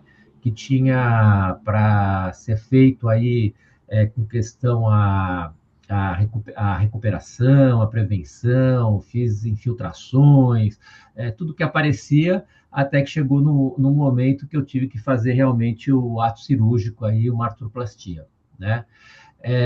E só fazendo um comentário aqui, a artroplastia é terrível. Na época, não, eu fiz, foi excelente o resultado, tão bom que era preocupante para mim, porque as pessoas me botavam muito medo, né? E isso depois vai ser uma pergunta que eu vou fazer aos nossos professores, mas você fica absolutamente, é uma técnica cirúrgica muito legal, porque parece que retira com a mão, né, a dor, e eu voltei a como se eu não tivesse nunca tido problema, né? Então, mas eu tinha muito medo, né? Mas se falasse, vamos jogar uma pelada, eu iria jogar futebol. vamos fazer uma corrida de 10, 15 quilômetros, eu iria fazer essa corrida de 10, 15 quilômetros, né? Mas eu alterei algumas coisas no meu dia a dia, do que eu gostava, por exemplo, eu gostava de jogar vôlei, mudei de posição, não era mais atacante, passei a ser levantador, para evitar que houvessem saltos, né, e coisas do tipo. A natação não tinha problema nenhum em praticar, né? Poderia um atleta de alto rendimento com artrose de quadril estar continuando a sua vida esportiva, porque realmente não ia interferir em absolutamente nada, né? Ciclismo, por exemplo, também não sentia nenhuma diferença, né? Então, a primeira pergunta que eu vou fazer aqui, antes da gente passar a ver as perguntas, eu queria saber se vocês poderiam, cada um dos dois, dizer os 3 ou 4 esportes que vocês identificam, atividades físicas que vocês identificam que tem mais prevalência em dar algum problema no quadril, seja no alto rendimento ou aqueles atletas que já pararam a sua atividade física de alto rendimento e não estão mais fazendo, mas futuramente podem ter algum tipo de problema no quadril. Bom, vou começar aqui, tá, Ricardo? Só pela. Ó, Nilson, acho que antes só. Acho que assim, ó, bom, para ir direto na pergunta aí, né? Eu acho que, cara, futebol é um esporte que ele lesiona muito, assim, e quadril tá dentro dele, né? Esportes que o quadril, assim, esportes que tem muita rotação do quadril, assim, de forma repetitiva, acabam lesionando bastante. Então, o tênis, a gente até comentou aqui antes da aula a questão do Andy Uhum. Murray, né? É, O Guga tem prótese bilateral, enfim. O tênis acho que também é um esporte que lesiona bastante, tá? Assim, em relação à prótese em si, assim, golfe também lesiona. Eu acho que são esportes assim que tem. O futebol ele tem uma gama de movimentos muito grandes, né? Não sei nem se é só rotação, putz, impacta não, toda a futebol parte. é É, violento, né? mas eu acho que seriam esportes mais que tem bastante rotação, assim, ou carga repetitiva, né? Principalmente em atitudes de flexão, entendeu? Então, eu acho que assim, esses esportes são os que mais acometem. Mas eu queria, só para fazer um comentário, né, que você falou que você fez a prótese e isso, o quadril, assim, é uma, né, a gente brinca até com as outras especialidades, assim, porque o quadril em 2007 foi no Lancet, lá saiu como cirurgia do século a prótese de quadril. E assim, uma coisa que hoje em dia eu converso com os pacientes, porque antes eu ficava assim, putz, não faz, não joga futebol, não. E assim, o que que eu percebi? Os pacientes, eles podem ter uma consciência que nem a sua, assim, de, putz, eu quero jogar vôlei, eu gosto, mas eu não vou atacar mais, eu vou ser levantador. Mas tem paciente que não tem essa. Então, assim, quando ele fica bem, eu tenho uma paciente que me adicionou no Instagram, que toda vez que eu vejo o vídeo dela, assim, puta, ela corre, e ela assim, e a gente tinha conversado bem antes da prótese, mas ela ficou tão bem que ela vai fazendo. E tem o paciente que surfa. Aí eu falo, meu, se esse paciente luxar a prótese em alto mar, então qual que é o conselho que eu dou pra ele quando ele manda um vídeo? Eu falo, tipo, pô, tenho 2 conselhos: para de me mandar esses vídeos que eu fico assustado e surfa sempre com alguém, porque, meu, se você luxar essa prótese em alto mar, você vai morrer. Mas o que eu vejo é isso: o paciente, quando ele quer fazer a prótese de quadril, ela permite, né, que o cara faça. Então, existem as atividades recomendadas, tudo, mas realmente é uma cirurgia que devolve uma qualidade de vida muito boa, né? Ricardo? Bom, Então, eu só vou fazer só um comentário aqui. Helder, mas é isso mesmo. É um perigo. Eu tentava ter consciência, mas é um perigo porque eu, na época, era jovem, quer dizer, me considerava jovem, estava em atividade ainda, fui fazer a cirurgia numa situação que estava bem, né, fisicamente, né, mas voltou tudo, né? Eu estava alongado, eu estava forte, eu podia fazer tudo, né? Era como se não tivesse, mas eu tinha tanto medo de dar algum problema, e daí e é legal ver agora, depois de 18 anos, que fazendo agora a avaliação dela, que a prótese está intacta, está boa, tá perfeita. Então, só para esse comentário. Ricardo. Bom, trazendo um pouquinho o olhar da fisioterapia, eu vou trazer dois momentos. Eu trabalhei num setor específico da Prevent Senior, onde a gente só cuidava de pacientes pós-op de quadril e joelho.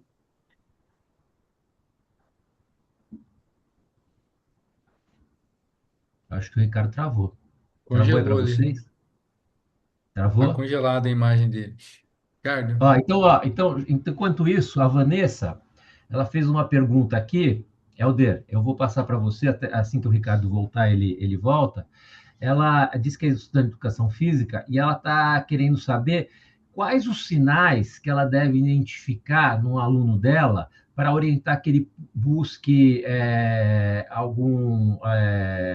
o médico, o fisioterapeuta, que ela comece a fazer uma prevenção, um tratamento. O que que você indica como sinais aí, no caso de a gente estar trabalhando com alunos na área da educação física? Assim, ó, eu acho, depois do chat, tem até uma outra pergunta também lá em relação ao futebol, na verdade, assim, eu acho que essa parte de prevenção, né, o Ricardo mostrou na aula dele, assim, apesar de ser uma coisa difícil de fazer, eu tomo até por base, assim, eu sempre gostei muito de esporte, jogo tênis, futebol, tudo, e agora, com 40 e tantos anos, que eu comecei a fazer uma coisa preventiva, apesar de eu falar isso para os pacientes sempre, né? Mas às vezes na rotina, né? Putz, eu brinco assim, puta, eu tenho um tempo livre, eu vou alongar e vou fortalecer, eu vou para a quadra de tênis e vou bater uma bola, entendeu? Então, assim, mas eu acho que essa parte, na verdade, assim, a questão preventiva, eu acho que o quanto antes começar, melhor, né? Eu não atendo muito criança, adolescente, assim, mas né, vocês até que mexem com medicina do esporte, eu acho que podem falar melhor, assim. Às vezes eu me preocupo um pouco se no clubes, assim, né, não clubes talvez profissionais, mas clube até amador, ali, assim, de São Paulo. Você vê os moleques jogando bola, assim, e às vezes é pouco, né, essa parte de prevenção de lesão. Então, em relação a quando iniciar isso, acho que é o quanto antes, melhor, né? Quanto antes isso começar, melhor. E agora, em relação a sinais, assim, a não ser que o paciente tenha alguma deformidade grande, né? Mas aí talvez ele não estivesse fazendo um esporte em alta demanda. Na verdade, assim, eu acho que dor é uma coisa que, assim, lógico que o esporte de alta demanda, ele envolve a gente ter um pouco de dor, né? Não é uma coisa indolor. Mas assim, dor começa a ficar incapacitante, dor recorrente, né? Dor no ato esportivo. Eu acho que dor é o principal sintoma que tem que acender um alerta ali, uma pulga atrás da orelha, né? Não é normal ficar sentindo dor o tempo todo, tá? Então, dor acho que é uma dessas coisas. Outra coisa, assim, que já é um sinal talvez um pouco tardio, mas é quando começa a não atrapalhar só no esporte, né? Começa a atrapalhar no dia a dia. Então, é um sinal de que talvez já passou ali do ponto, né? Agora, eu acho questão de alongamento, né, mobilidade articular, eu acho que essa parte toda, né, atletas que são muito encurtados, aí eu acho que mais amador, assim, né? Mas eu acho que são coisas que tem que chamar atenção e o educador físico tem que estimular para que isso seja corrigido. Posso fazer Perfeito. um comentário aqui, Nilson? Pode, lógico. Eu acho que o fisioterapeuta, o educador físico, tem que ter as patologias na cabeça, né? Saber quais as patologias que existem que poderiam ter. É lógico que o que o Aldo está falando é importante, ele vai ter sintomas de dor, mas ele tem que ter em mente quais as patologias que pode aparecer e levantar essa hipótese, né? Levantar aquela pulguinha atrás da orelha para encaminhar ou para pesquisar qual o diagnóstico. Ponhamos uma fratura por estresse, não dá para deixar aí tratando uma fratura por estresse passar desapercebido, né? Perfeito. Só completando, Helder, eu acredito que hoje o doutor Roberto e até o Pablo, acho que pode até comentar alguma coisa nesse sentido. Eu acho que todos os lugares que têm um trabalho mais ou menos sério, seja em qualquer tipo de esporte hoje, desde a formação do atleta, os adolescentes, tal, hoje se tem bastante um trabalho do educador físico de fazer um fortalecimento muscular, principalmente nas articulações, que aquele esporte exige muito, né? Então, esse trabalho hoje está um pouco mais consciente, né? Hoje em dia é o que eu vejo aí no mundo. Então, acredito que isso tá bem encaminhado hoje em dia, né? Espero que assim seja, né? O Ricardo voltou? Voltou. Tá. Pablo, você quer falar alguma coisa nesse sentido? Um registro aqui. Nós estamos com o professor Silvio Alabarce, né? O professor doutor Silvio Alabarce está com a turma dele de os profissionais de educação física lá na Universidade de Mogi das Cruzes. Eles estão assistindo a aula de lá, né? Um abraço para vocês e tal, uma felicidade, uma honra que vocês estejam com a gente. E ele quis até botar um comentário, Ricardo, da importância do profissional de educação física dentro desse ciclo, né, junto com a fisioterapia. E outra coisa, né, ele colocou aqui, né, dos amadores, né, que performam, de apresentar, inclusive, alterações ou lesões diferentes até do próprio atleta de alto rendimento. Né?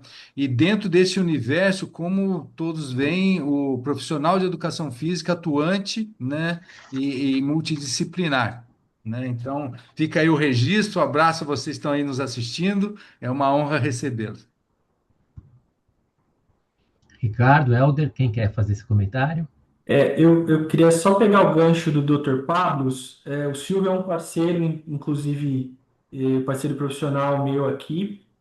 E hoje, na minha vivência de trabalho, eu trabalho diretamente com o educador físico. Então, meu trabalho está diretamente ligado ao profissional de educação física. Tenho plena confiança no que eles se propõem a se fazer, tenho contato com inúmeros treinadores. Eu reforço a importância da equipe multi, né? Eu acho que a comunicação entre a equipe multi ela é um diferencial para qualquer tratamento. Eu até abri aqui para ver as perguntas, dá vontade de tentar responder todas assim, são perguntas interessantes. Acho que o tempo não vai permitir, mas daria para encaixar inclusive o profissional de educação física no que está sendo perguntado aqui também. Helder? Acho que é isso mesmo, né? Acho que essa parte multidisciplinar, por isso que eu falei no começo da minha aula, assim, pô, essa integração, essa discussão, um fala uma experiência, outro, eu acho que isso é o que mais ajuda o paciente, né? O atleta, enfim. Então, importantíssimo e quanto mais disso tiver, acho que o paciente se beneficia muito. Perfeito. Eu vou fazer agora uma questão minha, e de futebol vou deixar aqui para o finalzinho, já que nós estamos no ano de Copa do Mundo, eu acho que o interesse geral é de falar, e eu acredito, como já o Helder já falou, é um esporte que deve dar bastante problema aí na questão do quadril, né? Eu queria falar um pouco sobre preservação muscular, né? Que eu acho que é fundamental esse item.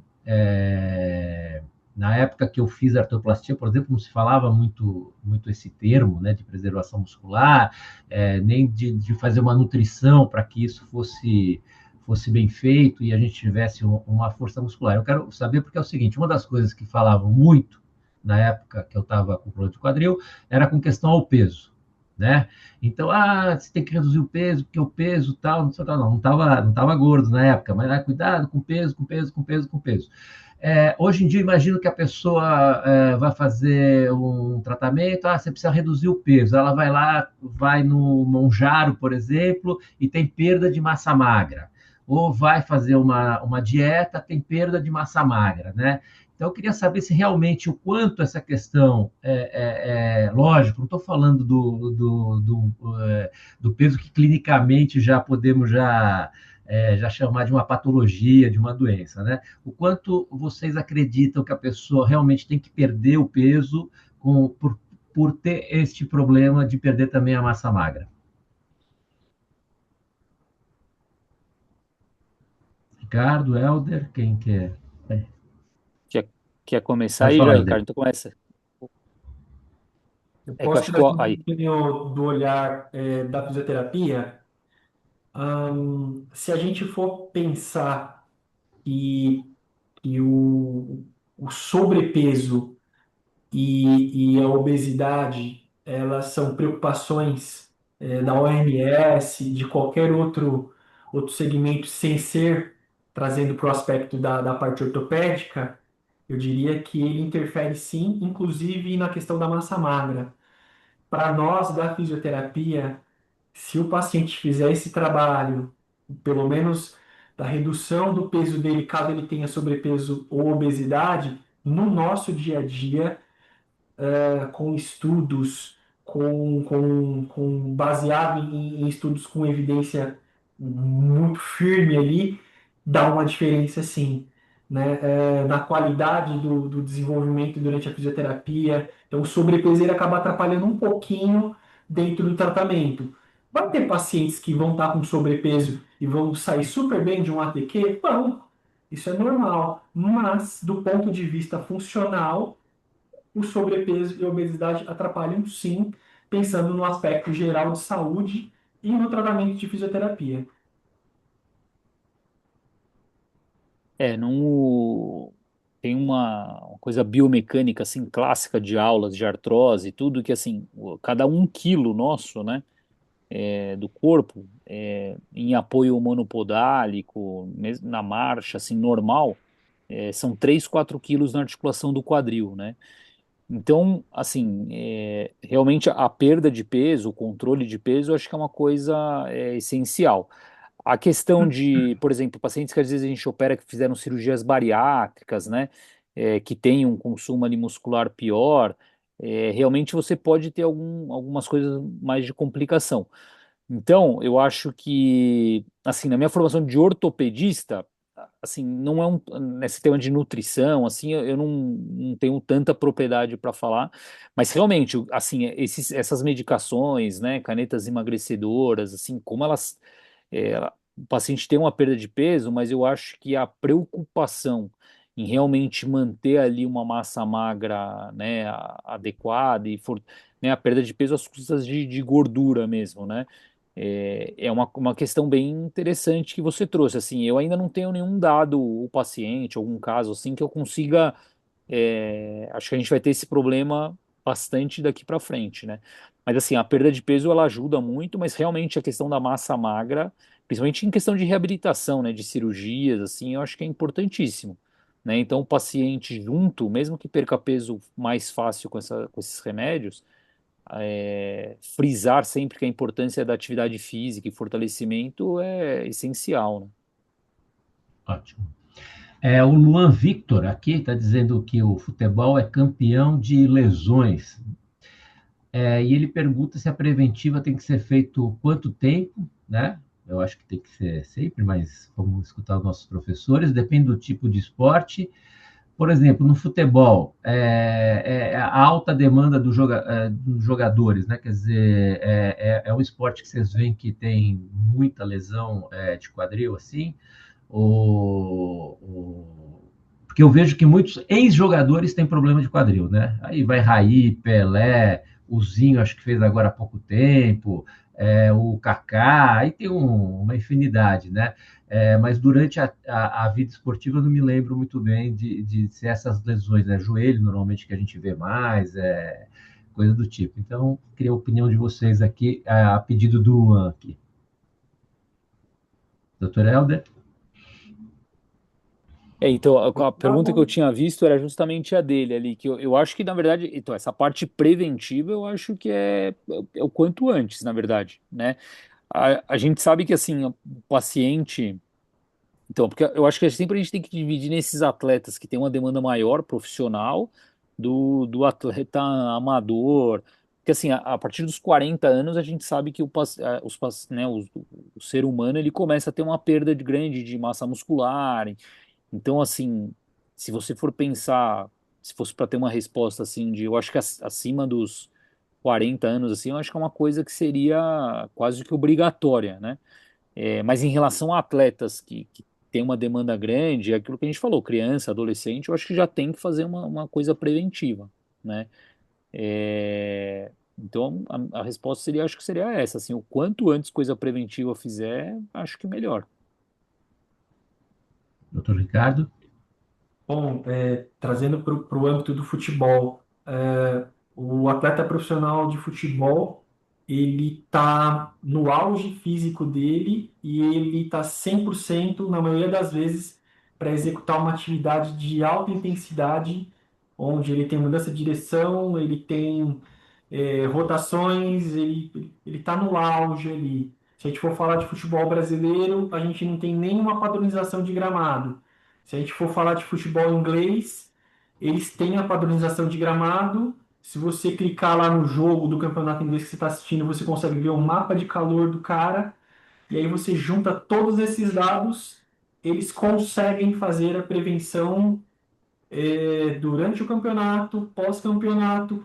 Cada atleta, aí eu vou falar um pouquinho do campeonato inglês. Aqui no Brasil, acho que a gente tem dois clubes que fazem isso, mas no campeonato inglês, você tem quase que em tempo real como é que o atleta tá. Então, um exemplo, você está vendo lá Manchester City e United, e aí você vê que o Casemiro não está rendendo bem no jogo. E aí o cara acessa lá o mapa de calor, ele vai entender que o Casemiro está com algum problema físico ou alguma coisa. E aí o clube já tem acesso a esses dados. Então eles já vão trabalhar em cima disso. Isso eu estou falando do futebol de alto rendimento. Aqui para a gente já é um pouco mais difícil. Alguns clubes têm essa coleta de dados, mas é muito difícil você fazer esse acompanhamento mais contínuo e tudo. Ah, a gente está num momento aí que a gente está vendo uma sequência de lesões, não só no Brasil, mas em outros jogadores do mundo. E uma discussão de hoje à tarde foi a respeito de treinamento, intensidade de treinamento que está sendo proposto nos campeonatos europeus. Então, eles criaram a Nation League, N campeonatos e você tem um elenco de 22. Uma hora essa conta chega. Então, acho que essa conversa de prevenção, ela vai se estender aí por muito, muito tempo, e ela é feita em todos os momentos, pré-temporada, pós-temporada, durante a temporada, é basicamente isso. Isso também seria uma aula gigantesca. Só vou pegar um ganchinho aqui, tem uma Francisco Saulo, que é o Monjaro deveria ser proibido. Na realidade, eu acho que é um uso incorreto do medicamento que poderia beneficiar. Mas, assim, o uso corrente do medicamento, ele é muito caro. Então, a pessoa, às vezes, só atinge o objetivo dela lá rápido e já para de usar. Mas ele envolve acompanhamento médico, ajuste medicamentoso durante o acompanhamento. E, teoricamente, ele é um medicamento muito bom, né? Ele reduz, e infelizmente, a gente tem uma perda de proteína muito grande que dentro da fisioterapia, dentro do treinamento, atrapalha um pouco a gente, por conta dessa falta de acompanhamento. Mas é um medicamento que eu acho que mais para frente a gente vai entender melhor como lidar com ele. Boa. Nilson, Helder, posso quer fazer pegar um algum gancho comentário? aqui? Pode, lógico. Uhum. Primeira coisa, quer dizer, voltando nessa discussão da queda de peso, é, é uma questão depois de você adequar o esporte. Mas eu até não queria falar, não, só puxei esse assunto e gostaria de pedir para a Patrícia Cláudia, ela ia fazer um comentário na hora e a gente mudou para o futebol. Então, Patrícia, se você quiser falar aí para a gente, Pode porque falar. esse é um assunto bastante interessante que vale mais uma reunião até. Valeu até de você ter Oi, comentado, tá? Inês. Boa noite, doutor Pablo. Eu sou da Educação Física e Oi, eu sou da Patrícia. turma do doutor Atili. Eu sou formada pelo Ah, RPS sim. também, eu já estive naquele outro encontro e a gente falou muito disso. Então, dentro dessa visão da mecânica do exercício, a gente analisa tudo um pouquinho diferente. Mas, de um modo geral, o atleta, de alto rendimento, ele se acaba, né? Você pode tentar prevenir, mas quando ele está ali no jogo, ele vai se matar para fazer o que ele tem que fazer e deu. Ou ele vai ser atacado pelo adversário, vai levar um chute no lugar errado, vai levar um carrinho, ou vai ser derrubado, enfim. Isso acontece em vários outros esportes, quando é coletivo, né? O impacto de jogador com jogador. E então, mas voltando para o negócio da perda de peso, né? A gente recebe clientes que vão para algum tipo de cirurgia, mesmo cirurgia de retirada de mama. A gente faz um treinamento de fortalecimento para pré-cirúrgico, pelo menos 3 meses. Vários médicos que nos conhecem dentro do RTS, eles têm essa visão também. Então, o cirurgião plástico, ele fala, Patrícia, a pessoa vai fazer abdominoplastia, vai fazer reconstrução de mama, ela precisa de um treino para fortalecer, tarará, tarará. 4 meses, você me devolve ela, eu vou fazer a cirurgia. Então, é uma visão diferenciada para você fortalecer pré-cirurgia. Então, a recuperação pós-cirúrgica vai ser melhor. E no caso da perda de gordura, isso um cirurgião pode falar melhor do que eu. Eu estou repetindo a frase de um cirurgião plástico já, e de um ortopedista também, que o doutor Attili, por exemplo, que quanto mais gordura local, mais difícil de acessar o que você vai fazer. O procedimento é atrapalhado por excesso de gordura. Se a gordura é visceral, você tem que reinserir aquele tendão ou costura, não sei se essa é a palavra, costurar aquele músculo e acertar ali, a gordura vai atrapalhar, né? E então, dependendo da região do corpo, enfim. Então, realmente, o profissional da educação física, ele é fundamental no pré e no pós-cirúrgico por essas questões. Ele pode fortalecer antes e fortalecer depois. Porque daí, uma pessoa totalmente, a não ser que seja um caso assim extremo, né? Uma urgência. Quando é urgência, vai com gordura, vai sem treinar, tudo bem. Mas uma coisa planejada, eu acho que realmente é muito importante. Muito Então, bom. Obrigada, obrigado, viu, obrigado, doutor Patrícia. Pablo? Doutor É, Pavlos, se você, não sei se já deu nosso tempo aqui, né? ah, Deixo nas suas mãos aí nossa, se você quiser encerrar os 20. trabalhos no dia de hoje. 20h47, ó, você vê que negócio rende, né? Eu só queria só deixar um comentário sobre isso, porque eu acho que esse assunto da perda de peso diante do tempo que nós estamos hoje, 2026, o Helder comentou, o Ricardo comentou, a gente já acabou de falar aqui, nós estamos realmente com assim, com uma, digamos, com um enigma aí para acabar de resolver. A perda de peso a gente consegue fazê-la, mas hoje a gente perde proteína, a gente perde musculatura junto.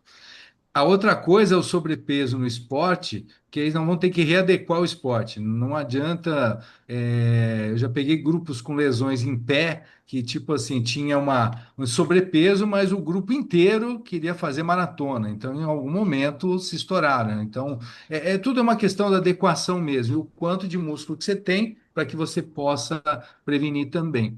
Só que hoje nós temos o evento das canetas emagrecedoras, muitos tratamentos e muita ciência embarcada nisso, mas o balanço energético que é o problema. Não adianta alguém estar com saciedade, estar perdendo peso e você não consegue ter aporte proteico, não ter aporte de músculo para sustentar isso.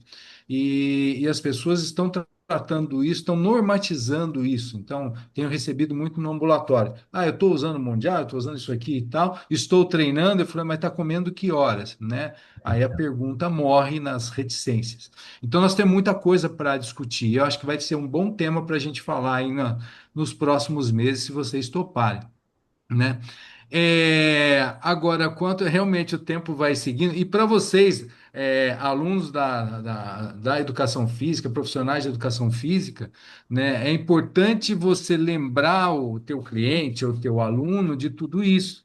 Porque a gente, como uma comunidade multidisciplinar, não se espera chegar no médico para ver a a porca torcer o rabo, né? Então, é importante ir conversando isso muito cedo e falar, ó, cuidado com o balanço que você está fazendo, cuidado com os suplementos que usa, cuidado com as drogas ilícitas que você pode estar usando procurando performance, porque isso pode atrapalhar em algum momento e vai atrapalhar mesmo.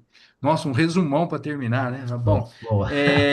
gente, desculpa, realmente, eu acho que na hora da gente finalizar aqui, mas eu queria agradecer imensamente a vocês por todas as apresentações e os debates, mas vocês verem como tem assunto para a gente falar, né? E a ideia da reunião hoje era a gente colocar nesses termos mesmo. Helder, muito obrigado pela tua apresentação, foi uma excelente aula, né? As colocações, como você colocou, passando pelas patologias.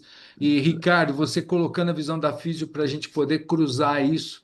Depois nós temos a reabilitação para falar.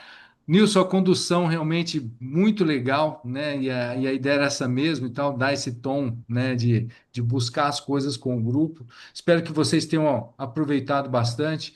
Roberto, obrigado aí pela direção toda, pela sua presença sempre muito forte, muito marcante aí com a gente, né?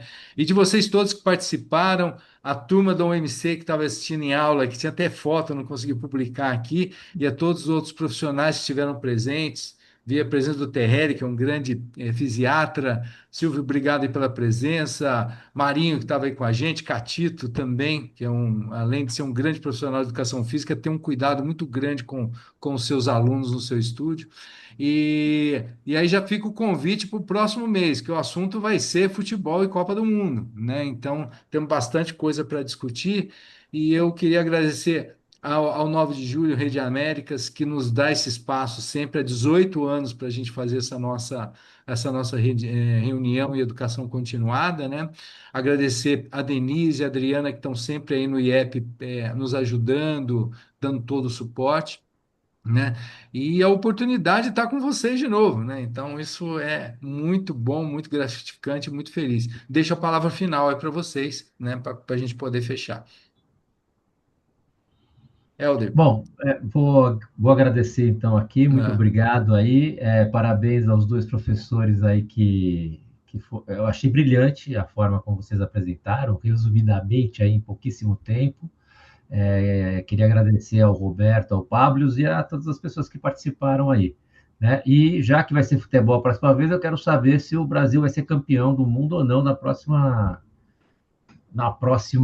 etapa. Ixi, beleza. agora vai longe, agora é até meia-noite aqui. Neymar vai ser convocado? Então, ó, muito obrigado também, agradeço aí. Espero que tenha sido uma aula proveitosa aí para mim, pô, muito legal, muito bacana essa coisa multidisciplinar. Eu gosto bastante dessas aulas que justamente se ouve coisas diferentes, né? Quando você vai dar aula em congresso, você já até sabe o que o cara vai falar lá, o cara que você já conhece, então, muito bacana, agradeço demais aí e uma boa noite para todos. Também queria agradecer o convite do Dr. Pablo, saber também que tinham muitos estudantes acompanhando, só engrandece esse debate e faz com que a gente também cresça junto. É uma preocupação que eu tenho também trazer informação para quem está se formando. E muito obrigado mais uma vez, espero estar na próxima reunião acompanhando tudo de pertinho. Muito obrigado. Beleza. Então tá jóia. Agradecendo Helder, o Nilson e o Ricardo pela participação. Fantástica essa discussão de hoje. Boa noite a Tá todos. jóia. Boa Boa Gente, noite. noite. boa noite, bom descanso, bom feriado para vocês aí. Até mais.